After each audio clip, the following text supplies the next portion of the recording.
Patrice Talon, un nom qui ne laisse aucun Béninois indifférent. Depuis votre dernière intervention en octobre 2012 sur les antennes de Radio France Internationale, on ne vous a plus jamais entendu. Et pourtant, ce n'est pas l'intérêt qui manque.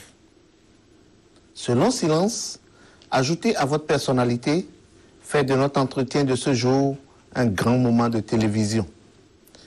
Merci de nous recevoir. Monsieur Patrice Talon, comment allez-vous? Comment vivez-vous votre exil? Je vais bien, merci. Mais je me serais mieux porté si mon pays ne me manquait pas tant. Comme vous le savez, cela fait bientôt 3 ans que j'ai été contraint de quitter le Bénin, plus précisément depuis le 19 septembre 2012. Ça fait long. C'est étonnant, monsieur Patrice Talon, vous dites bien septembre 2012. Si je ne me trompe, les affaires de tentatives d'empoisonnement et de tentatives de coup d'État pour lesquelles vous vous êtes exilé, n'ont-elles pas démarré fin octobre 2012? J'ai dû quitter Cotonou précipitamment le mercredi 19 septembre 2012 par voie terrestre à destination de Lagos, d'où j'ai pris l'avion le même jour pour Paris. C'est donc environ 1 mois après mon départ de Cotonou qu'est survenue la fameuse affaire de tentative d'empoisonnement. Et plus tard, en février 2013, l'affaire dite de tentative de coup d'État. Qu'est-ce qui vous a donc fait fuir votre pays en ce moment? Ce Gomina, nul n'ignore que depuis décembre 2011, j'ai été l'objet de persécutions de toutes sortes par le régime en place, que tout ce qui, directement ou indirectement, me concerne a été attaqué, détruit ou arraché. À l'époque, peu de gens savaient que cet acharnement résultait de mon refus de soutenir un projet de révision opportuniste de la Constitution.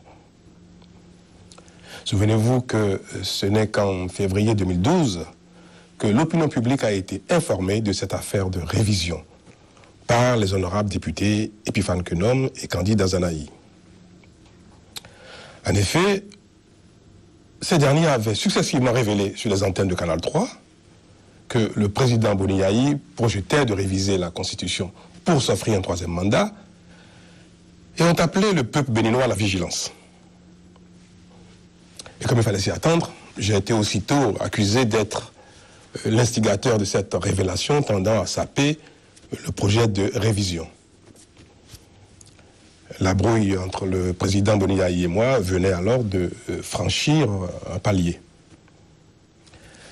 C'est dans ce contexte que j'ai été invité, vous devez vous en rappeler, et reçu à Porto Novo en mars 2012 par le président de 6 institutions constitutionnelles de notre pays, à savoir le président de l'Assemblée nationale, le président de la Cour constitutionnelle, le président de la Cour suprême, le président de la Haute Cour de justice, le président de la HAC et le président du Conseil économique et social pour une mission de conciliation. Bien évidemment, la conciliation n'a pu aboutir en raison du caractère non négociable de l'objet de notre brouille. Puis, ce fut l'escalade. Tout à fait, tout à fait. C'est en effet 1 mois plus tard que j'ai été interpellé et gardé à vue au commissariat central de Cotonou, au prétexte que j'aurais indûment perçu la bagatelle de 12 milliards de francs CFA destinée à la subvention des engrais coton. Alors que ce montant était plutôt une dette de l'État à l'égard des acteurs privés de la filière coton, en l'occurrence les banques ayant financé l'importation des engrais de la campagne. Et à ce jour, l'État n'a toujours pas payé cette dette. L'affrontement à Fleuret-Moucheté s'est révélé à la face du monde le 1er août 2012, quand le chef de l'État vous a accusé énormément de vouloir déstabiliser son régime et le pays.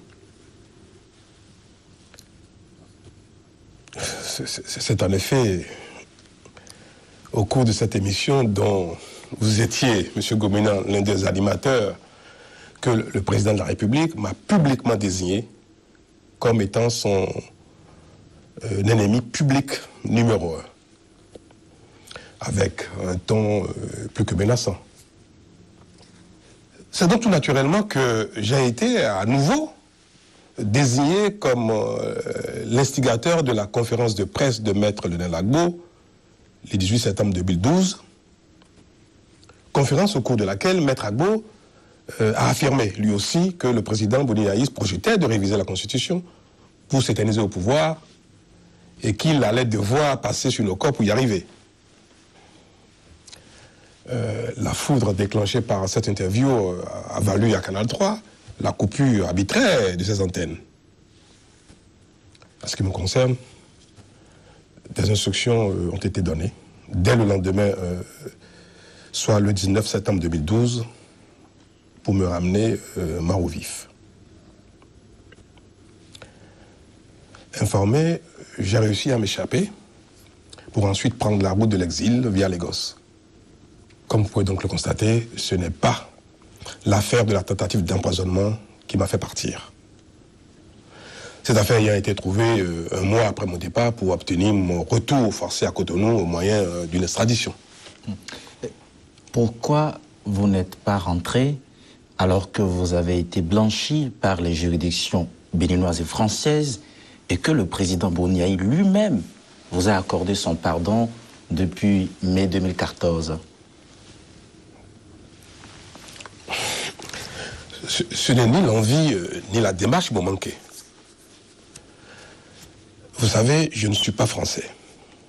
Et je ne possède qu'une seule nationalité, donc un seul passeport. Depuis bientôt un an, j'ai formulé auprès des autorités béninoises une demande de renouvellement de mon passeport périmé. Alors je vous parle, aucune suite ne m'a été donnée.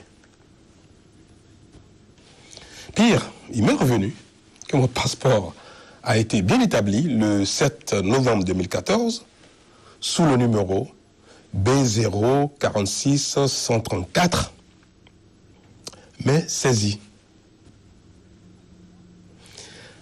Mes avocats ont formulé auprès de la Cour constitutionnelle, depuis le 9 décembre 2014, un recours qui est resté également sans suite. À vous écouter, on remarque que malgré son pardon et la médiation des présidents Hollande et Abdou Diouf, le président Boni Yayi vous en veut encore. Je pense tout simplement que la tension met du temps à tomber. Je peux le comprendre. Mais pour ma part, il est temps de tourner cette page. Faut-il comprendre, Patrice Talon, que vous n'en voulez pas ou n'en voulez plus au président Boni Yayi? J'avoue que j'ai beaucoup souffert de cette situation. Mais le temps fait son œuvre. Aujourd'hui, je n'ai plus de blessures. D'autant que je tire beaucoup de satisfaction de l'apaisement du climat sociopolitique consécutif au bon déroulement des élections et à l'abandon du projet de révision de la Constitution. Peu importe les efforts, les souffrances, les sacrifices qui ont été consentis et qui sont déjà oubliés. Je suis désormais un homme heureux et fier de son pays. Moi aussi, j'ai pardonné. Et j'aspire maintenant à la réconciliation effective et à la concorde. Oui, vous dites que vous avez pardonné. Mais qu'en serait-il des procès en cours entre vos sociétés et l'État béninois? Je vous fais une confidence.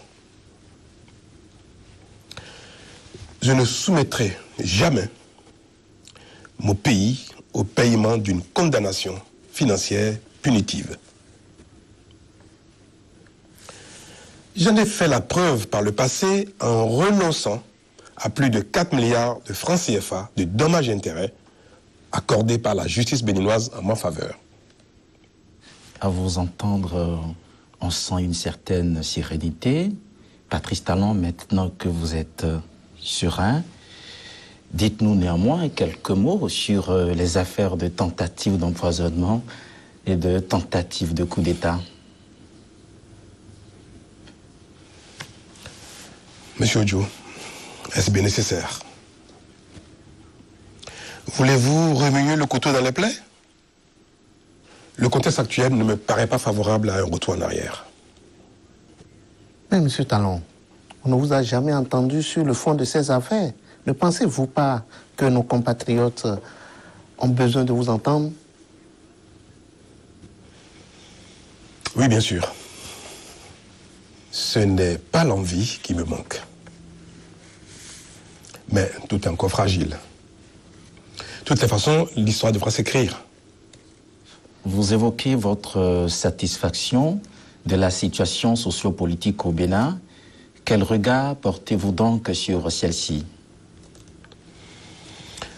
Souvenez-vous que pendant de longs mois, les Béninois, dans leur grande majorité, société civile et classes politiques confondues, ont vécu dans la psychose de l'arrêt du processus démocratique. Tout le monde a craint qu'aucune des élections ne se tienne. Et le projet de révision de la Constitution a coupé le Bénin en deux. Aujourd'hui, il est heureux de constater que toutes les élections prévues se sont tenues et que la question de la révision opportuniste de la Constitution n'est plus d'actualité. Que notre processus démocratique poursuit bien son cours. Cela est du mérite de tous, notamment du peuple béninois, de la classe politique et du président Boni Yayi. Vous comprenez mon sentiment de satisfaction. À ce propos, justement, on a entendu parler de votre implication personnelle et du rôle majeur que vous avez joué. Pouvez-vous nous dire ce qu'il en a été? Rôle majeur, mais non. Mais non. Nous avons l'habitude d'amplifier et même de caricaturer les choses au Bénin. Si rôle majeur il y a eu, c'est de la part du peuple béninois et de la classe politique dans son ensemble. Mon implication dans le débat politique n'est pas une chose nouvelle, même si l'enjeu et le contexte actuel ont pu donner davantage de relief à mon action. Patrice Talon, Oui. Pourquoi vous vous impliquez tant dans le débat politique alors que vous êtes connu pour être un opérateur économique? Monsieur Ojo, contribuer au débat politique et exercer une activité économique ne sont pas antinomiques. À mon sens, le débat politique est d'intérêt général puisque la politique régit notre vie à tous dans la cité. L'essor ou le déclin d'une nation n'est-il pas toujours tributaire de la bonne ou mauvaise gouvernance politique? C'est bien pour cela qu'à l'occasion des grands débats politiques, toutes les composantes de la nation sont conviées. Je n'en veux pour preuve que l'historique conférence de février 1990, qui a été, à juste titre, dénommée Conférence des forces vives de la nation. L'opérateur économique que je suis ne peut donc s'exclure du débat politique. De plus, je suis profondément attaché à la démocratie et j'ai grand plaisir à prendre part à sa consolidation. Le parcours d'opérateur économique qui est le mien n'a pu se faire que dans ce contexte. Je ne peux donc me garder de promouvoir ce vecteur qui m'a permis de me réaliser moi-même. Vous savez, la liberté permet l'éclosion et l'épanouissement de chacun en ce qui le caractérise. Mais la liberté ne peut exister sans la démocratie. Et la démocratie ne peut survivre sans la compétition politique. Mon implication dans le débat politique et mon appui à la classe politique, toutes tendances confondues, sont pour moi la meilleure façon d'entretenir la compétition politique pour la préservation de la démocratie. Je n'ai donc pas l'impression que mon implication dans le débat politique nuit au processus démocratique. Bien au contraire. Soit, votre implication ne nuit pas au processus démocratique. Mais n'entendez-vous pas des faveurs de la classe politique en contrepartie de cette implication? Monsieur Gomina, je suis un compétiteur né et j'aime avoir le mérite de mes succès. Contrairement aux rumeurs et aux supputations, je peux vous affirmer que je n'ai jamais sollicité une quelconque faveur auprès des gouvernants pour la promotion de mes affaires. C'est d'ailleurs ce qui me permet de garder ma liberté d'expression et d'action. La fortune n'est pas mon leitmotiv. C'est la quête de la performance et le plaisir du succès qui me pousse à rechercher en permanence la première place dans mes domaines d'activité. Ce qui parfois, il est vrai, peut me mettre en position dominante. Vous savez, je suis un homme passionné en tout ce que j'entreprends. Vous affirmez que la fortune n'est pas votre leitmotiv, mais vous êtes fortuné, Monsieur Patrice Talon, vous me le permettez. Cependant, on ne vous voit pas sur le terrain des œuvres sociales dans votre pays. Votre question me pousse à déroger à mes principes de discrétion et de modestie. Je ne suis pas certain de ne pas compter parmi les tout premiers donateurs sociaux de mon pays. Mon action dans ce domaine est gouvernée par les enseignements de l'Évangile selon saint Matthieu, chapitre 6, versets 1 à 6, qui dit notamment « Quand tu fais l'aumône, ne sonne pas la trompette devant toi comme ces hypocrites qui se tiennent en spectacle dans les rues pour obtenir la gloire des hommes. Que ta main gauche ignore ce que fait ta main droite, afin que ton aumône reste dans le secret. » Telle est, M. Ojo, ma devise en cette matière. De plus, je mets un point d'honneur à investir dans mon pays et à créer des emplois. Dans ce chapitre, je vais devoir, une fois encore, déroger à mes principes de modestie et de discrétion pour vous affirmer que je suis le premier investisseur privé béninois et le premier employeur privé de mon pays. En cette qualité de premier investisseur béninois et de premier employeur privé, quelle appréciation faites-vous de la situation économique et sociale du Bénin qui n'est pas du tout reluisante?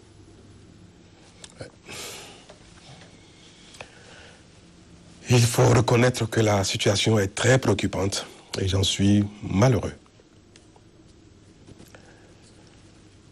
Notre pays n'a pas connu de catastrophe naturelle, mais c'est tout comme. La misère est galopante et le moral des Béninois est au plus bas. Tous les secteurs de la vie économique et l'emploi sont sinistrés. Le chômage des jeunes constitue une bombe à retardement. De plus, l'administration qui devrait être au service du développement est totalement déstructurée et n'a jamais été aussi contre-performante. D'ordinaire, les Béninois pris individuellement sont dynamiques et entreprenants, mais la morosité générale plombe les énergies. La gouvernance politique en est la principale cause. Voulez-vous donc dire que le régime actuel a failli et pourtant vous avez été l'un de ses artisans? Oh oui, que je suis resté sur ma faim. Pour être soft. Mais qui d'entre nous n'a pas rêvé? En 2006, nous étions nombreux à estimer qu'il était temps de moderniser la gouvernance en confiant la gestion de notre pays à un technocrate ayant une certaine connaissance des outils modernes de développement économique. Force est de constater que les fruits n'ont pas tenu la promesse des fleurs. Il faut avoir l'honnêteté de reconnaître que nous avions fait un mauvais casting. Votre constat de l'échec est-il relatif au second mandat ou remonte-t-il au premier parce que l'on vous attribue le chaos de la réélection de M. Boni-Yayi à la tête de la République du Bénin en 2011. Il ne serait pas pertinent d'accabler le régime tout au long des 2 mandats. Non. On peut reconnaître que le premier gouvernement du régime a été à la hauteur des attentes, avant que les choses ne se dégradent au fil du temps. Il faut avouer qu'au thème du premier mandat, le bilan n'était pas élogieux. J'avais personnellement déjà pris mes distances parce que la compétence et la recherche de la performance ont été très vite délaissées au profit du populisme et du clientélisme dans la perspective du renouvellement du mandat. Je voudrais d'ailleurs saisir cette occasion pour dire que contrairement à mon implication active dans la campagne de 2006, je suis resté éloigné de l'organisation et du dispositif de campagne du président Boni-Yayi, du candidat Boni-Yayi en 2011. Je n'ai jamais mis pied au siège de campagne du candidat Boni-Yayi en 2011. Il est vrai que je n'ai pas manqué d'apporter ma modeste contribution à son effort de campagne, comme tant d'autres.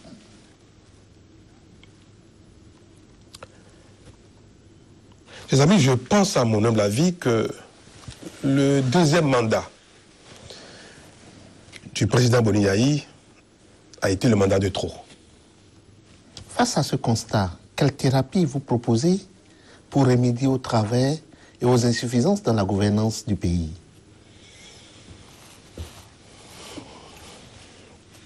Pour remédier durablement aux maux qui minent notre pays, il urge d'opérer impérativement la réforme ci-après. Rééquilibrer les pouvoirs entre les différentes institutions et au sein même de chacune d'elles, de sorte à réduire les pouvoirs individuels et personnels. 2.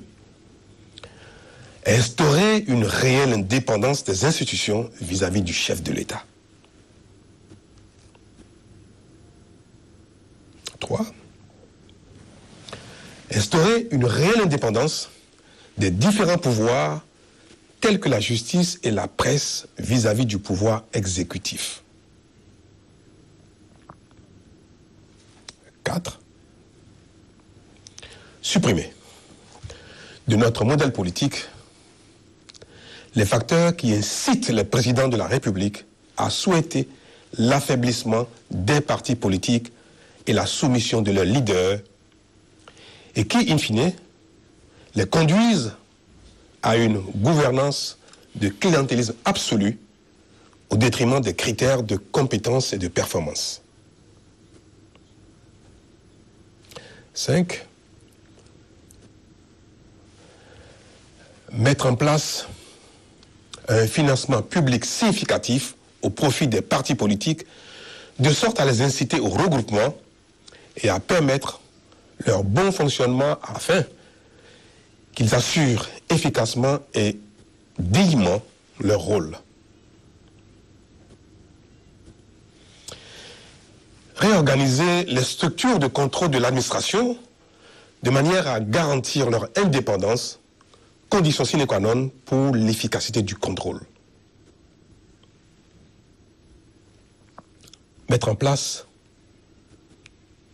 une politique de promotion effective de l'investissement privé, aussi bien dans les domaines d'intérêt général que particulier, de sorte à faire de l'État un levier permettant la mobilisation des financements nécessaires.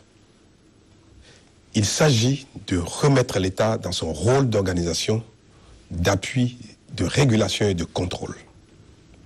Monsieur Patrice Talon, est-ce que vous pourriez décliner un peu plus en détail ces réformes que vous proposez, surtout en ce qui concerne notre système politique?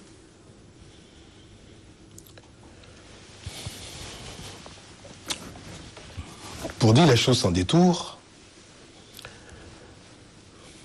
il faudra supprimer l'implication et l'influence du président de la République dans la composition et le fonctionnement de la Cour constitutionnelle, de la Cour suprême, de la HAC, ainsi que du Conseil supérieur de la magistrature. Il faudra supprimer la possibilité de renouvellement du mandat du président de la République, c'est-à-dire instaurer le mandat unique pour ôter au pouvoir exécutif ce qui constitue son principal handicap pour une gouvernance performante. Il faudra rendre effectif le financement par l'État des partis politiques sans que cela ne dépende du bon vouloir du président de la République. Il faudra désormais qu'en la matière au Bénin, la biche puisse se fâcher avec la rivière.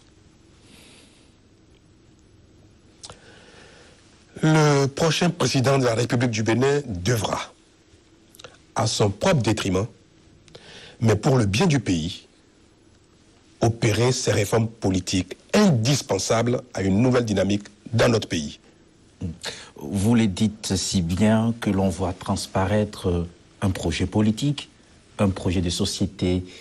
Patrice Talon, seriez-vous candidat à la prochaine élection présidentielle au Bénin, comme le fait croire une rumeur très répandue dans votre pays? Vous savez, la situation du pays est préoccupante et cela nous interpelle tous.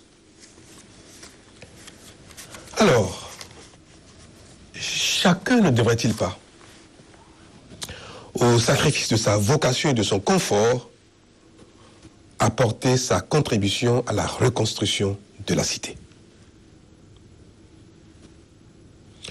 Nous devons enfin nous résoudre à sortir le Bénin de la misère et de la honte.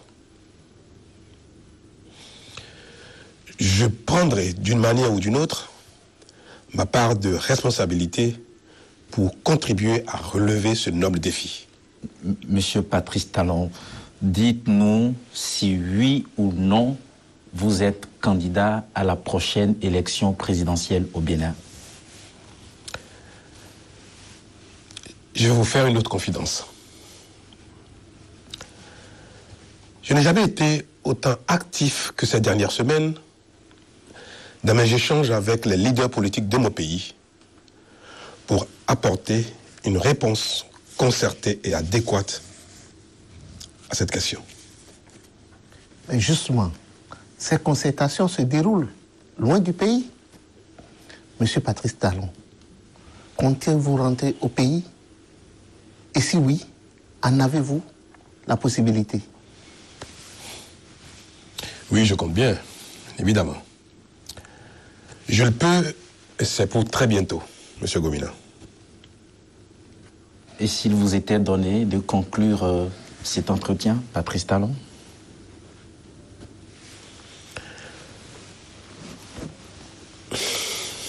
Chers amis,